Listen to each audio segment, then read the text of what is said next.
Hey everybody, and welcome to another controller guide. I'm your host Brian from Work to Game Videos, otherwise known as Brian Zalazar on Sargatanas. So shout out to everybody on the Sargatanas server. I know we've been having some issues this week with the server stability, but it is what it is. So anyway, today I am doing a controller guide regarding Summoner, like I said. And so if you haven't seen any of my other videos, they pretty much follow a similar framework. So we're going to talk about my UI layout and settings. So we're going to cover that first. Second part is going to be cross hotbar layout that I've got configured. I'm going to walk you through the skills and why I do what I've done. Obviously, these are recommendations, so feel free to obviously take this and then make it your own. So that's always important.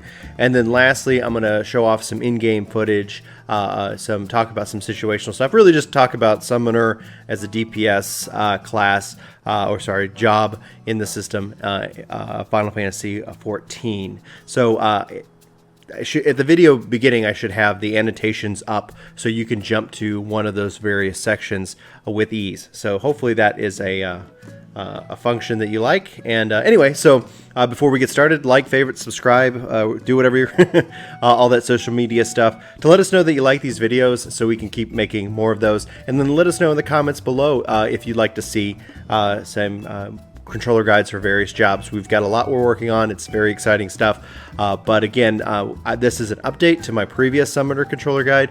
This is obviously using the Double Cross Hotbar that was released as a patch 3.4. So with that, we're going to go ahead and get started. And we're going to first talk about the HUD layout.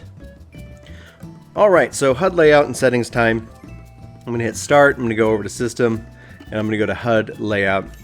I'm going to talk about how I've got this configured, and I'm going to use my actual mouse. If you obviously playing on PS4, you can use the trackpad, and if there's any other questions you have regarding the controller, please check out some of our other guides and videos, as well as just let me know in the comments below. I'd love to help out, make sure that you can have a comfort level, but I'm going to primarily be focusing in on this area. This is what I kind of consider my kill zone for various skills, just because the majority of my time, my focus tends to be in this area. So over here, I've got my focus target bar, so I can easily see it over to the left. I like to especially put my bosses on this on focus target when I'm playing as a summoner. I've got my enemy list, so I can see the various life of all the enemies. This is hugely important as a summoner because sometimes, obviously, when you're casting a spell, you don't want to start a cast and have the monster die before you can finish it, because then you're just looking at a DPS loss there. Progress bar listed right there, right above the target bar. So I can see my target, my focus target, all within this area, as well as my character and any AoEs that are laying on the ground. It's called Hotbar 3, but you can set it as any horizontal hotbar that you prefer. I've got it set for 3, and then I put some skills there, and we'll talk about that in the next section.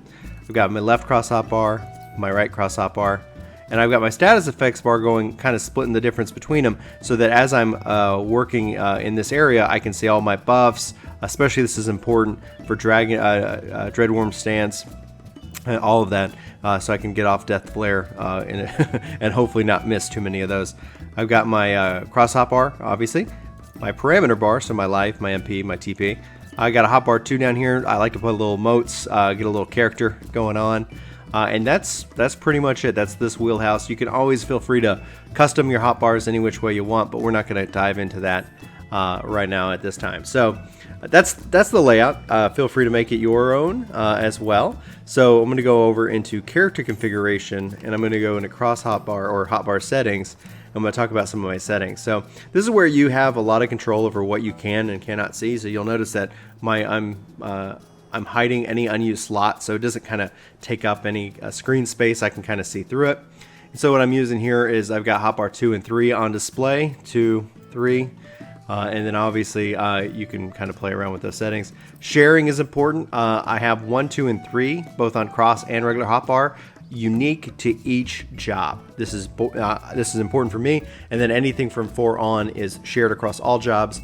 Huge improvement in the 1.0 system, but this way you can have skills that and you can have setup that transcends all your jobs. Something like mounts, minion roulette, limit break are good examples of that, and then anything that's job specific that you want, you can have there. And so this is where you can control that. A couple cross hotbar settings that I have, especially obviously for the double cross hotbar transparency. I've kind of fallen in love with that 20 range. It makes it to where when I'm focused in on something, it's a little bit more highlighted, but it's not invisible. That way it's not out of sight, out of mind, and that's one of the strengths of the double cross hotbar within Final Fantasy XIV.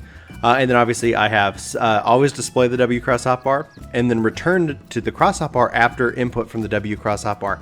This is really important because as I'm using those abilities, I want to refocus right back into my normal rotation. So the term I use is one-offs. Like if I really want to apply Bio or Bio 2, I don't want to apply all of them. I don't want to stay over here.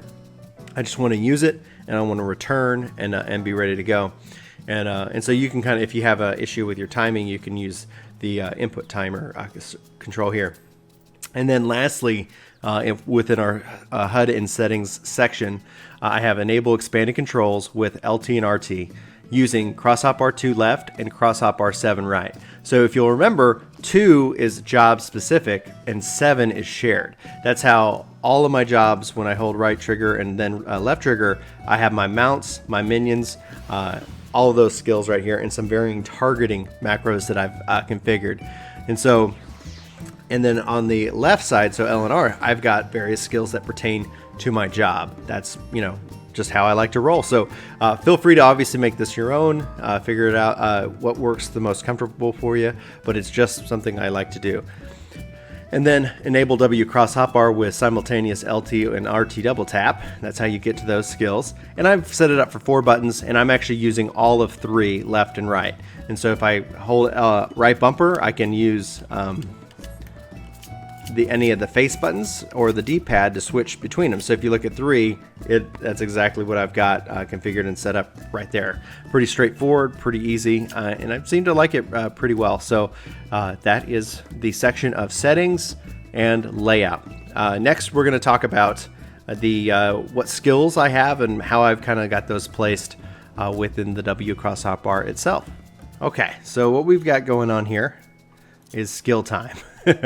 Well, take your notes, everybody. Get that pen out and paper. So, how I've set this up is that typically with this, when I talked about my hotbar 3 that I've got laid out here, I've positioned these to be able to just inform me, the player, of various skills that might and might not be off of cooldown. Now, I've got it set up so if I just hit my right bumper, I'm going to page right into my pet hotbar. So it's important from just a setting is that I set my pet to obey. If I set them off of obey, now you can see that their skills, which in my case I'm using Garuda quite heavily, are not available. This is to now also inform me either my pet is died and I haven't seen him in my party list, or they are not in obey. So just turning that back on, you can see it enables those. You can click on them if you want. I don't. These are just to inform me of what's going on. Same thing goes for Dreadworm Trance and Death Flare. I want to make sure that I'm always aware of when I can go into my trance and when I can Death Flare, so that I don't miss those, and they don't, because things can get crazy on the battlefield. You don't want to miss that. Swift Cast, Rouse, and Spur. All various good skills. I just want to know that they're available. I've got Rouse and Spur located in a macro, and we'll show that here as well. So while I do this, I'm going to go ahead and pull up my macros so we can easily cover what is in them. So that's the top bar layout. I've got it enhanced at like 140% just so those icons pop out to me.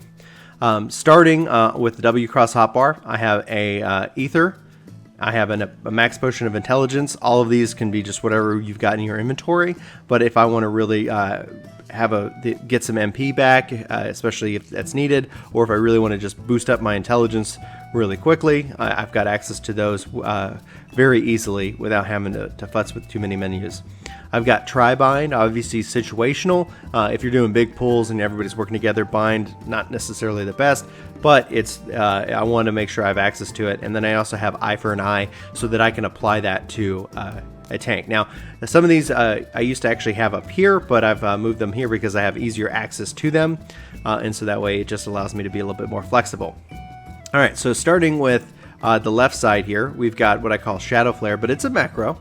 So if we go look at that macro, all you're going to see is I've got it. I have a pet command aerial slash if desired. Then I'm going to do swift cast and shadow flare.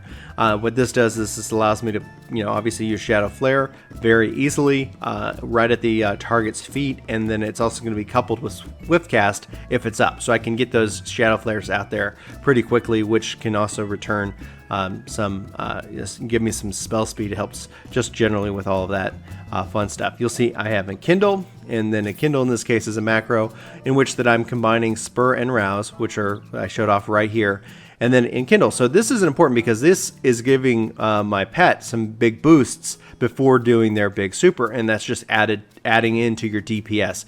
It's a very good thing to combo, and so I don't particularly have an issue with macroing that as well. Now obviously if Enkindle is not up, you can always again use this macro to fire off Spur or Rouse, and so if you're not planning on burning Enkindle and you were like, oh, these are up, I'm going to go ahead and just use those, you can just press it once or twice to be able to pop those on without using Enkindle. So that's just a preference for you. I have Miasma 2 right here, and then I've got Fester. So this is really good. This is obviously based off of Aether Flow. Go ahead and click that, get my stacks, make sure everything's lit up. Over here on the right, Dreadworm Trance. Up here at the top, I have Buff Me Up, and so if we actually go look at that, right now that's just Raging Strikes and Hawkeye. You can put in Quelling Strikes, you can put in whatever kind of self-buffs that you feel are important skill-wise to use for that, and so it's just going to be whatever really makes the most sense.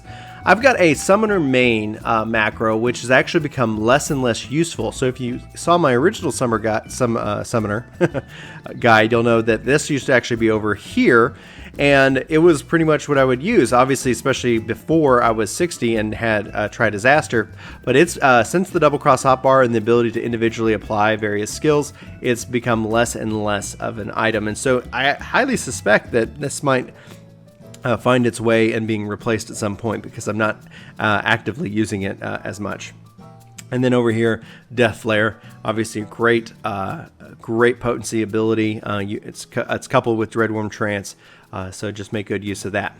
On the right hand side, right over here, I've got Virus, I've got Bane, great for spreading out those dots to multiple enemies. Pain Flare, another great AoE damage boost. Aether Flow.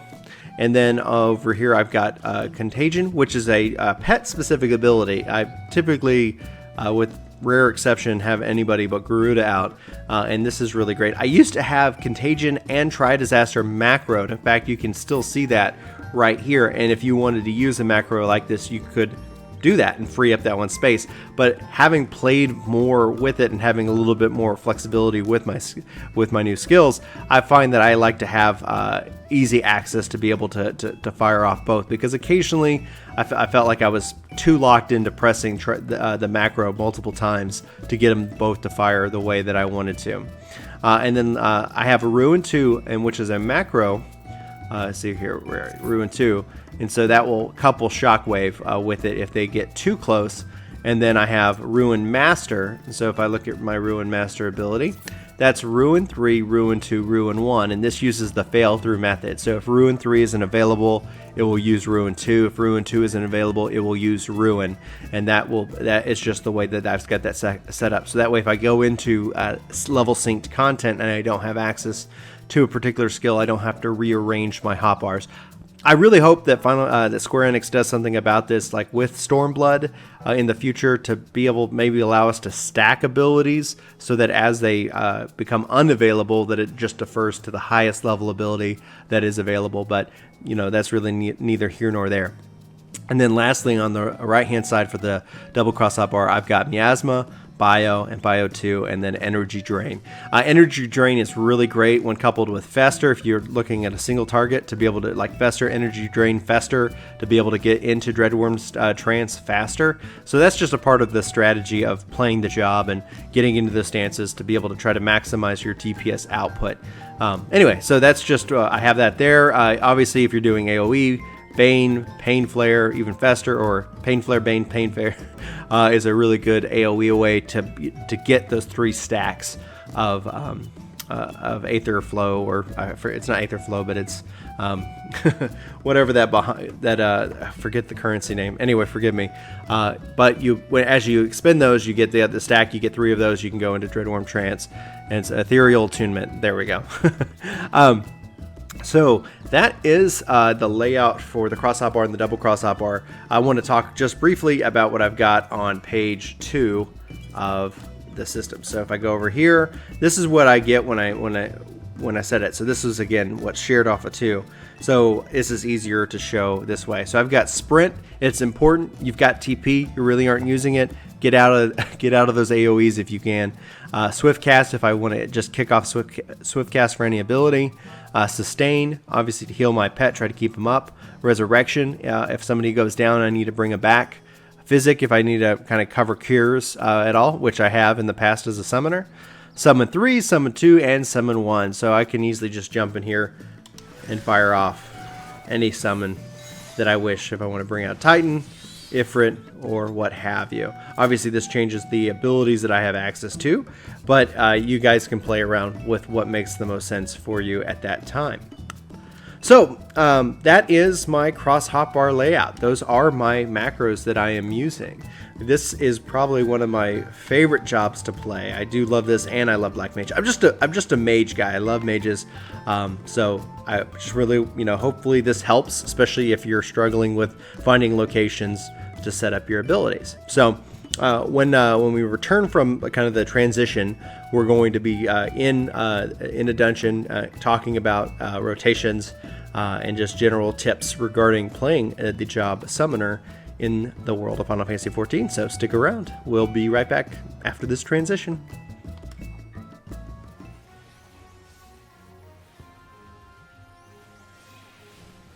So you want to play Summoner, and you want to play it well, and that's really all about managing priorities. And so one of the things that's really important, and the reason why I ended up coupling Tri-Disaster and Contagion, is that they're both off the same cooldown.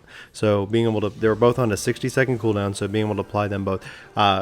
Obviously putting all 3 of your dots and then having a Garuda be able to extend the duration of that is a pure extension of potency, and that allows you then to focus in on other things. If you're constantly worrying about having to try to apply your dots on and off, you're gonna struggle. Now, it's important here at this time to also kind of talk about managing your Aether Flow stacks.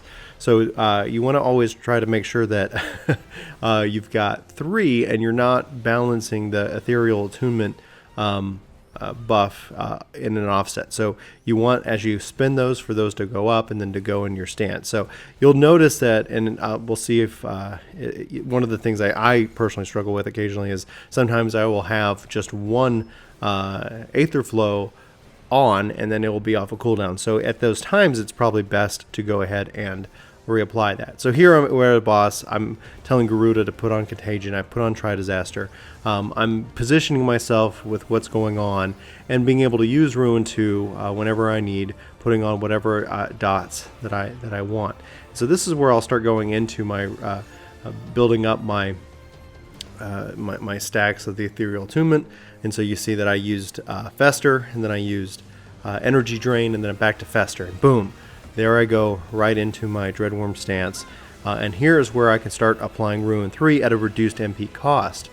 This is going to get you a lot of potency to be able to apply that as well. And then as that comes up, you can go right into Ruin 2 and then into your Death Flare. But just try to make sure you don't lose that in and of itself. So that's just generally kind of my principle. Like if the boss is going to be standing still, I should be putting down, Shadow Flare to be able to be in a position of where he's going to be. And then make sure that I keep reapplying those dots. So this is pretty straightforward and true. Like on an AoE rotation, which I'll go ahead and cut to now, you'll want to see putting on Bane. You'll want to see putting that Pain Flare to build up those stacks to be able to go in and start building up, using Ruin 3, or sometimes even using your dots, depending on really what the situation depends. So like I said, a summoner is a priority system. There's a great written guide out there, and I'll see if I can find it and put the link in it below. It really changed how I view and how I played summoner many months, if not a year ago. And obviously with updates, tweaks happen, but really I think that you'll find as a job, as a ability, you want to keep your pet up. You have so much damage output potential, and it's just about managing those priorities. So especially with the be able to raise your party. So if you're kind of like, well, should I play Black Mage or play Summoner? There's actually, I think, also a very big added benefit in being able to resurrect other party members to be able to help healers out in 4-man content, and especially like in 8-man content to be able to help people recover in different situations like that. So anyway, for Work to Game videos, this has been Brian with another controller guide, obviously focusing it on Summoner. So like I said, please like, favorite, or subscribe to the channel, like the video if you want to see more controller guides, and obviously let me know in the comments below what you'd like to see next. So I'll try to make sure that I'm linking to each of our various guides within the video so you can see what's been done as well. So anyway, I just thank you guys so much for watching it. All the comments and support that you guys has given us up to this point has just been amazing, and so I really appreciate that. So anyway, I'll leave it at that, and until next time, y'all have a great day.